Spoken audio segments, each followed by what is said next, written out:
Hey folks, I'm Brendan, and you're watching the Overqualified Henchman. After the big delays on the Wash Firefly crate, I wasn't sure when I was going to see the next one. Now is when. It's here now. I probably could have milked that for a little more drama, but we're all important people. We've got places to be. What is dramatic is that while each previous cargo crate is focused on one of the crew members, this time we're taking a look at arguably the biggest character in Firefly of them all, Serenity herself. As you probably already know by now, the Firefly Cargo Crate is a subscription box from Loot Crate in partnership with Quantum Mechanics. Diving right in, this month's t-shirt shows Serenity flying in front of one of those giant Alliance ships and says, "Let's moon 'em" down at the bottom.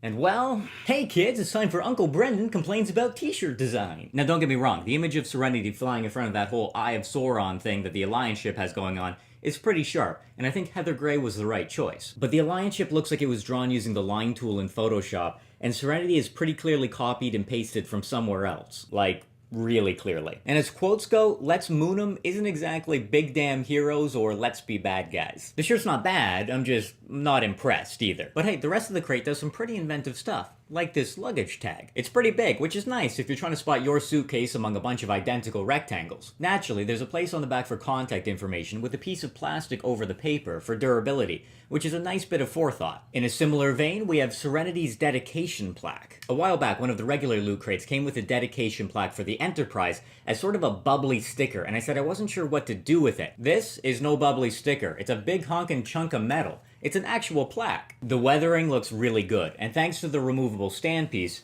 you can stick this wherever you want. This is a fun idea with great execution. It's the kind of memorabilia you could easily put on your desk at work. And now, all new for $24.59, it's another fine spacecraft from the Allied Spacecraft Corporation, a proud subsidiary of the Blue Sun Corporation. This mini-book is full of cutaway blueprints for a Firefly-class transport, like Serenity. You've got some references for scale, details on the shuttles. This is classic sci-fi nerd stuff. The spiral binding works well, but it does make it a little hard to find a place for this. It's not really big enough to be a coffee table book, and it doesn't fit well on a shelf with other books. This kind of highlights a problem with a lot of subscription box loot. It's cool, now where do I put it? As always, the crate comes with a travel sticker, this time exported from New Burbank, Osiris White Sun System. As a side note, it occurs to me that naming the place where Serenity was built after a god who was dismembered and then made whole again probably wasn't an accident. I mean, mostly whole, but Osiris's divine prosthetic schlong is a topic for a different video. The Serenity crate isn't content with just one sticker though, oh no. It comes with an entire set of screen-accurate replica cargo labels. So these are pretty neat, and were created using the art files from Jeffrey Mandel. If you're looking to create props for a fan film, you'll be really happy with these. Otherwise, mini fridge? Now the pin for this crate could really only be one thing.